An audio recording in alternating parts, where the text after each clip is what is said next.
Hey, comment ça va la famille? Aujourd'hui, comme vous aurez pu le remarquer dans ma dernière vidéo, ma chaîne a changé de nom. Oui, elle s'appelle désormais L'œil du film. Donc voilà, le Néron a disparu, mais le contenu, lui, ne changera pas. Ou presque.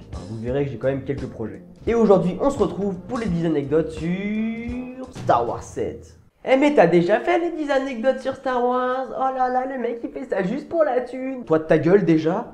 Et oui, effectivement, un de mes derniers épisodes des 10 anecdotes sur le cinéma était sur la saga Star Wars. Et je dis bien sur la saga. Puisque dedans j'ai parlé de Star Wars, mais à aucun moment je n'ai parlé de Star Wars 7, le dernier opus qui est sorti très récemment. Bon et puis puisque le premier a assez bien marché, on va dire, sur ma chaîne, eh bien je me suis dit que l'épisode 7 pourrait être encore plus intéressant pour vous, puisqu'il est d'actualité.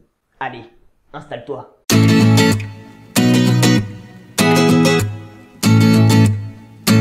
Et on commence en premier, et sachez que Karen Gillan, qui avait dû se raser les cheveux pour interpréter la terrible Nebula dans Les Gardiens de la Galaxie, eh bien en fait ses cheveux n'ont pas disparu pour autant. Et oui, la comédienne a en effet révélé que ceci avait servi à constituer une perruque donnée à l'équipe de Star Wars 7.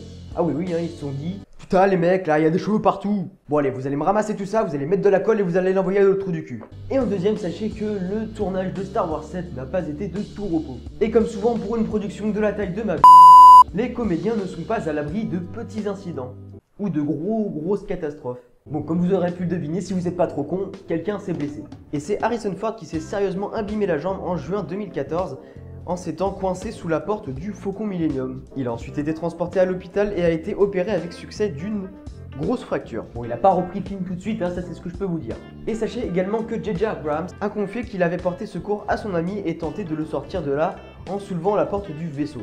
Bon, au final, le réalisateur, lui aussi, s'est fait mal puisqu'il s'est brisé plusieurs vertèbres. Ah, quel héros ce J.J. Abrams. Et en troisième, maintenant, sachez que la première bande-annonce de Star Wars 7, Le Réveil de la Force, a engendré plus de 40 millions de vues en 72 heures. Pour comparer, la bande-annonce d'Avengers 2 avait fait plus de 50 millions de vues en 5 jours. Mais c'est véritablement le deuxième trailer dévoilé par J.J. Abrams lors de la Star Wars Celebration d'Anaheim le 16 avril 2015 qui entrera dans l'histoire, puisque la vidéo est devenue officiellement la plus regardée de la chaîne en 24 heures, avec plus de 30 millions de vues. Oh my god! Moi je te fais ça easy ma gueule. Et en quatrième, sachez que John Boyega a indiqué que les auditions avaient duré plus de 7 mois. Mais putain, 7 mois, vous vous rendez compte? C'est plus de la moitié d'une année. Qu'est-ce qu'ils ont bien pu foutre en 7 mois? Bonjour. Bonjour. Comment vous appelez-vous?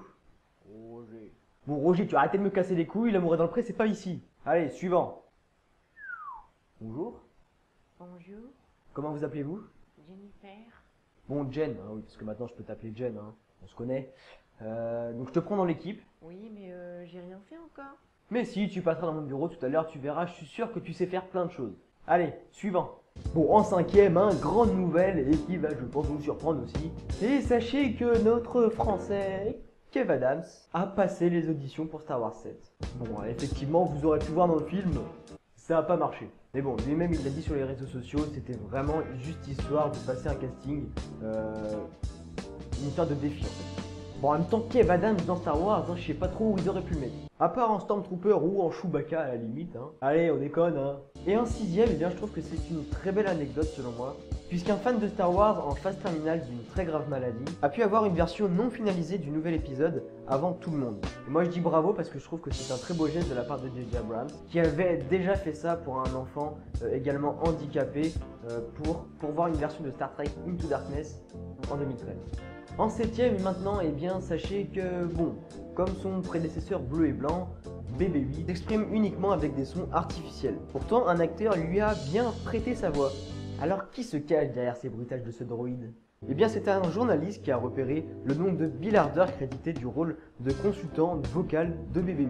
Après la projection du nouvel opus de la saga, l'acteur américain s'est ensuite exprimé sur la création de la voix du robot en disant qu'il s'était amusé avec une application de son iPad et qu'il avait trouvé ça juste extraordinaire.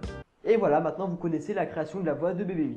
Et en huitième, maintenant sachez que au tout premier épisode de la saga Star Wars, George Lucas négocie les droits d'auteur sur les produits dérivés. Donc en gros sur tout ce qui est jouets, etc. Et aujourd'hui on estime à près de 5 milliards de dollars les revenus qui seront générés par l'épisode 7. 5 milliards $. Et ça en fait de la pute. Et en 9ème maintenant, sachez que dans Star Wars 7, vous avez sûrement dû louper quelques personnages. Bon, en premier, celui qui a un petit peu fait polémique, etc., celui qui a surpris un petit peu tout le monde, c'est Daniel Craig. Et oui, James Bond apparaît en Stormtrooper dans le film. Bon, c'était assez difficile de voir que c'était lui, puisqu'il était en Stormtrooper. Et ensuite, vous vous souvenez quand Rey touche le sable de Luke? Elle reçoit des visions, et à cet instant, nous entendons « Rey, ce sont tes premiers pas ». Et bien, cette voix est interprétée par ni plus ni moins que Obi-Wan Kenobi, le mythique maître Jedi. Il s'agit en réalité d'un mix entre celle d'Ewan McGregor et celle de Sir Alec, d'après des renseignements réalisés en 1976. Donc ça date pas d'aujourd'hui. Et enfin nous avons l'actrice Billie Lourd, fille de Carrie Fisher, qui incarnait à l'époque Leia Organa, celle avec les beignets sur la tête. Et bien sachez qu'elle a obtenu le rôle du lieutenant Connix et porte comme sa mère la mythique coiffure. Et enfin, 10ème anecdote, si vous souhaitez vous offrir une immersion totale dans le cœur et l'univers de Star Wars, eh bien c'est possible de visiter certains lieux de tournage. Attention, ça fait rêver. En premier, nous avons les îles Skellig situées en Irlande. Ensuite, voici le lac Maevitan et le volcan Krafla, donc oui je suis désolé. La base militaire de la Royal Air Force à Gama au sud-est de l'Angleterre a servi également pour tourner les scènes de guerre, ainsi que le parc national du lac District et la forêt de Dean. Et enfin, les Émirats Arabes Unis sont présents avec le désert de Rub Al Khali à Abu Dhabi, le plus grand désert de sable contigu au monde. Et voilà, c'est terminé. Eh bien non, eh bien non, il y a une petite anecdote bonus que j'ai trouvée vraiment assez drôle. Bon, sachez qu'une punition d'un enfant qui s'appelle Adrien a fait le tour du web. Donc Adrien, qui est un jeune lycéen de Picardie, a eu la chance de voir Star Wars 7 le jour de sa sortie. Et le lendemain, en arrivant à l'école, qu'est-ce qu'il a fait ce con? Eh bien, il a spoilé le film à l'un des pions. Mais qu'il est con! Ce dernier a donc juré qu'il lui filerait 4 heures de colle pour lui avoir fait ça. Une menace mise d'ailleurs à exécution, puisque le jeune lycéen a eu la désagréable nouvelle d'apprendre qu'il avait reçu un petit courrier avec comme motif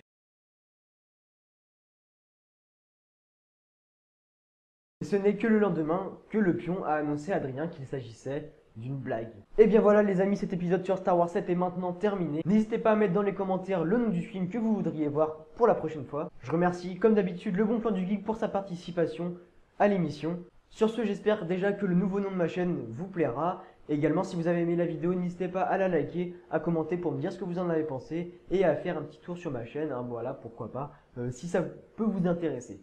Mais en tout cas, sachez que si je continue, c'est grâce à vous, grâce à tous vos commentaires. Vous êtes vraiment géniaux et pour ça, je vous aime. Sur ce les gens, je vous laisse. Peace.